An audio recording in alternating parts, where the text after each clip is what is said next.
আজকে তারা ৭১-এর কথা বলে, ৭১-এর চেতনার কথা বলে, অথচ তারা ৪৭-এর কথা বলে না। আমি তো পরিষ্কার বলি, এ কথা বলতে আমার কোনো দ্বিধা নেই। এই ভূখণ্ড আমরা পেয়েছি ইসলামের কারণে। যদি আমাদের আকাবের আসলাফরা, মুসলিম রাজনীতিবিদরা ইসলামের জন্যে, ইসলাম প্রতিষ্ঠার জন্যে, কোরআন সুন্নাহর বিধিবিধান বাস্তবায়নের জন্যে আলাদা একটা ভূখণ্ড না বানাতেন, আমরা বাংলাদেশ কোনোদিন পেতাম না। ইতিহাস অনেক, ৪৭-এর পরে অনেক আন্দোলন সংগ্রাম হয়েছে। ৫২-এর ভাষা আন্দোলন, ৬ দফা আন্দোলন, ৬৯-এর গণঅভ্যুত্থান, ৭০-এর নির্বাচন, ৭১-এর মুক্তিযুদ্ধ।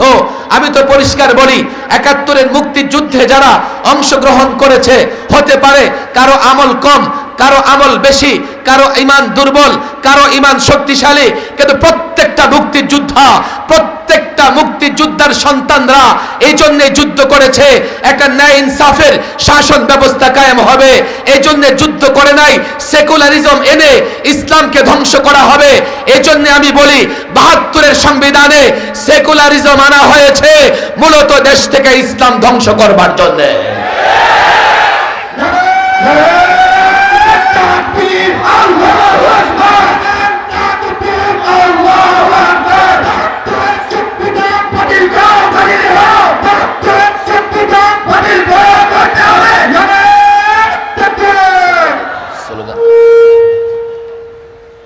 সেকুলারিজম, শেখ মুজিবুর রহমান ক্ষমতায় এসে ৪ বার সংবিধানকে সংশোধন করেছেন, আর চতুর্থবার তিনি একনায়কতন্ত্র বাকশাল কায়েম করেছিলেন।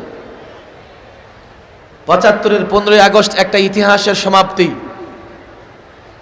এরপরে প্রেসিডেন্ট জিয়াউর রহমান ক্ষমতায় এসে ৫ম সংশোধনী নিয়ে আসেন। সেটা হয়েছে ১৯৭৯ সালে। বুঝবার চেষ্টা করেন, যেই সংশোধনীর মাধ্যমে সেকুলারিজম বাদ দিয়া তিনি সংবিধানে নিয়ে আসলেন বিসমিল্লাহির রহমানির রহিম, এরপরে নিয়ে আসলেন আল্লাহর উপর অবিচল আস্থা ও বিশ্বাস। ৫ম সংশোধনীর মাধ্যমে এটা সংবিধানে ঢুকেছে।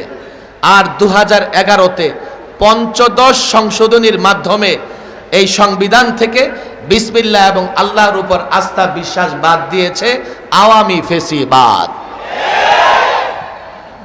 আজকে অনেকে যুক্তিতর্ক করবে আমার সঙ্গে যে রাষ্ট্রে সব ধর্মের লোকেরা আছে, ইসলাম কেন সেকুলারিজমে থাকা উচিত। অনেকেই বলবে আমরা তো আল্লাহকে বিশ্বাস করি না, তাহলে আল্লাহর উপর পূর্ণ আস্থা বিশ্বাস কেন থাকবে?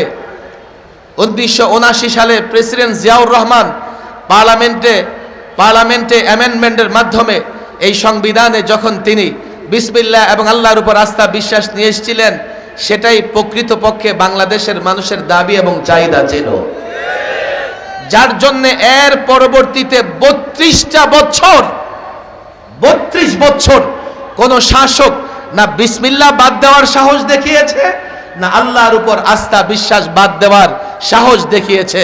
কিন্তু ২০১১-তে হাসিনা সরকার এসে এমন এক টার্গেট সে ফিক্সড করেছে, চূড়ান্ত টার্গেট ছিল, সে কি করবে না, বাংলাদেশে ইসলাম রাখবে না, আলেম ওলামাদের ধ্বংস করে দেবে, মাদ্রাসা মসজিদ ধ্বংস করে দেবে, সংবিধানে সেকুলারিজম এনেছে।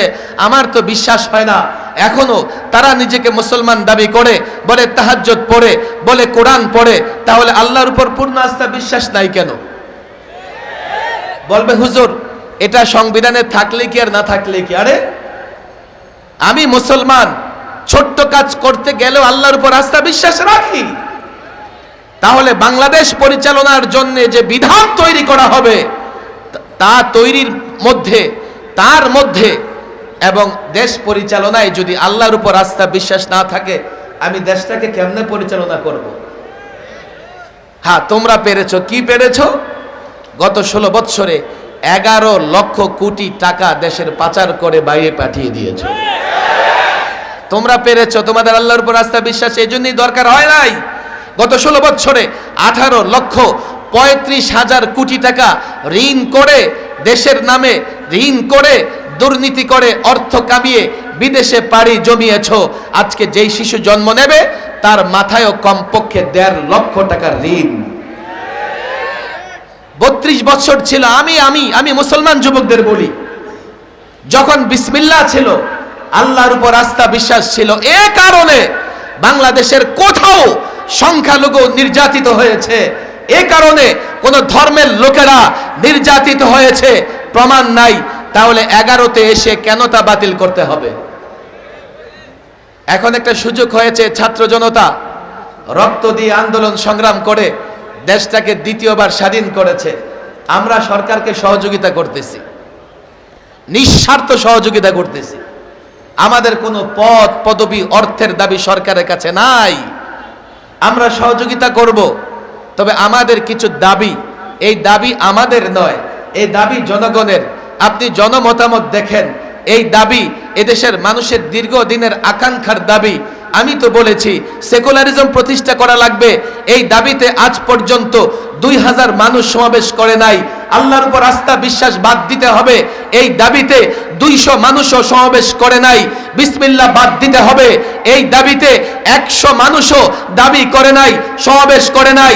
আর এই 53 বছরে, বিশেষ করে 2011তে যখন আল্লাহর উপর পূর্ণ আস্থা বিশ্বাস বিসমিল্লাহ বাদ দিয়েছে, এই বাংলাদেশে কমপক্ষে হাজার হাজার জনতার হাজার হাজার সমাবেশ হয়েছে। আমাদের দাবি একটাই, আমরা নিঃস্বার্থ সহযোগিতা করছি তোমাদেরকে। তোমাদের কাছে উপদেষ্টা হবার দাবি আমরা জানাবো না, কোন কমিটিতে রাখো এই দাবি আমরা জানাবো না। আমরা চাই আওয়ামী ফেসিবাদ বিসমিল্লাহ বাদ দিয়েছে, আল্লাহর উপর আস্থা বাদ দিয়েছে, এটা পুনরায় সংশোধনের মাধ্যমে সংবিধানে নিয়ে আসো। যদি তোমরা মনে করো দেশের মানুষ বিসমিল্লাহ চায় না, যদি তোমরা মনে করো দেশের মানুষ আল্লাহর উপর আস্থা বিশ্বাস চায় না, আমি বলি গণভোট দাও, গণপরিষদ গঠন করো। যদি মনে করো তাও করবে না, জনগণের সমাবেশ কায়েম করতে হবে, জনগণকে জবায়েত করতে হবে। আল্লাহর কসম করে বলি, আল্লাহর উপর পূর্ণ আস্থা বিশ্বাসের জন্য তোমরা যদি জনমত দেখতে চাও, জনসমাগম দেখতে চাও, জনসমাবেশ দেখতে চাও, আল্লাহর কসম বাংলাদেশের টেকনাফ থেকে তেতুলিয়া হোক ভাষাঞ্চলে, যেখানেই তোমরা চাও, আমরা 1 কোটি জনতাকে একত্রিত করে দেখাবো।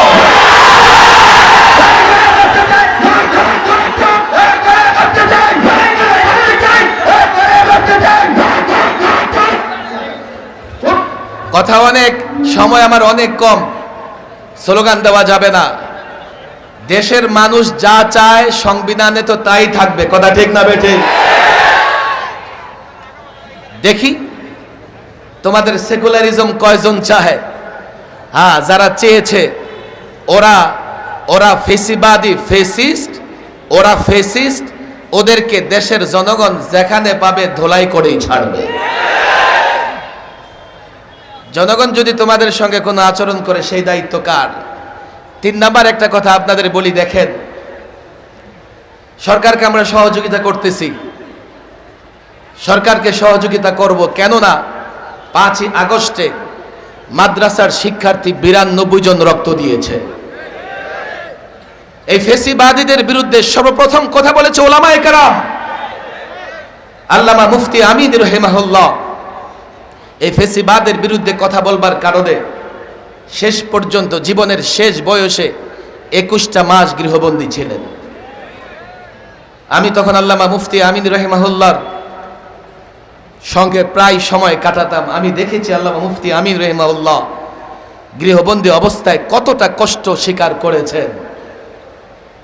শাপলা চত্বরের ইতিহাস, নানা ইতিহাসে এটাই প্রমাণ করে ওলামায়ে কেরামের উপর জুলুম করবার কারণে ফেসিবাদী বিদায় হয়েছে। 5ই আগস্টেও আমাদের সন্তানেরা রক্ত দিয়েছে।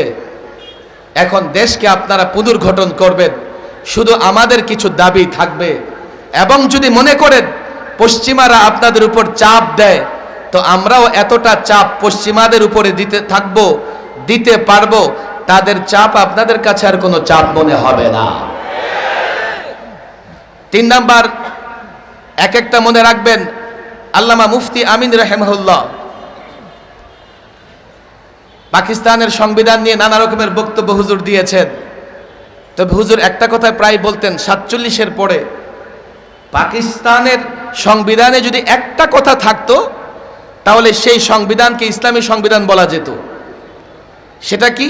সংবিধানের কোথাও এটা লেখা থাকবে যে কোরআন সুন্নাহর সঙ্গে সাংঘর্ষিক যা কিছু থাকুক না কেন তা গ্রহণযোগ্য নয়।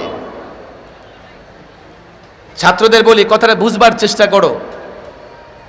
একটা কথা এই সংবিধানে শুধু থাকতে হবে, বলবে এই কথা যে আপনি বলছেন এটা কি দেশের মানুষ সমর্থন করে? আমি বলবো হ্যাঁ, দেশের সব মানুষ, সব রাজনৈতিক দলগুলো সমর্থন করে। বলবেন কিভাবে? আপনারা সাক্ষী, এই ছাত্র জনতা, যুবকরা সাক্ষী। বাংলাদেশের নির্বাচনের আগে প্রত্যেকটা রাজনৈতিক দল ইশতিহার ঘোষণা করে এবং নির্বাচনী ইশতিহারে এই কথা স্পষ্ট বলে যে আমার দল ক্ষমতায় গেলে কোরআন সুন্নাহ বিরোধী কিছুই করা হবে না। কথা ঠিক না বেঠিক? তাহলে প্রত্যেকটা রাজনৈতিক দল যেই ঘোষণা দেয় যে আমার সরকার ক্ষমতায় গেলে কোরআন সুন্নাহ বিরোধী কিছুই করা হবে না, এটা তো সবার কথা যে কেউ কোরআন সুন্নাহ বিরোধী কিছু করতে চায় না। তাহলে যেহেতু কোরআন সুন্নাহ বিরোধী কিছুই করতে চায় না, এই কথাটা যেহেতু সবার কথা, তো এমন একটা কথা সংবিধানে সবার আগে আসা উচিত। সংবিধানের কোথাও আমাদের দাবি হচ্ছে এমন একটা লেখা থাকবে যে কোরআন সুন্নাহ বিরোধী যা কিছু থাকুক না কেন তা গ্রহণযোগ্য নয়। কথা ঠিক না বেঠিক?